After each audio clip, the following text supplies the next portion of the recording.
वहीं उत्तर प्रदेश के मुख्यमंत्री सीएम योगी आदित्यनाथ ने कहा कि आज उत्तर प्रदेश आईटी सेमीकंडक्टर और इलेक्ट्रॉनिक्स मैन्युफैक्चरिंग का एक ग्लोबल हब बन रहा है।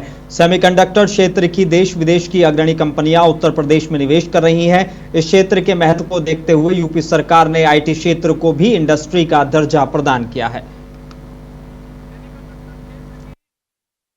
देश की अग्रणी उत्तर प्रदेश आईटी सेमीकंडक्टर एवं इलेक्ट्रॉनिक्स मैन्युफैक्चरिंग का एक ग्लोबल हब बन रहा है। देश की मोबाइल फोन मैन्युफैक्चरिंग का 55% मोबाइल कंपोनेंट मैन्युफैक्चरिंग में 50% से अधिक की हिस्सेदारी अकेले उत्तर प्रदेश की है। सेमीकंडक्टर क्षेत्र की देश विदेश की अग्रणी कंपनियां प्रदेश में निवेश कर रही हैं और इस क्षेत्र के महत्व को देखते हुए प्रदेश सरकार ने आईटी क्षेत्र को भी आज इंडस्ट्री का दर्जा प्रदान किया है।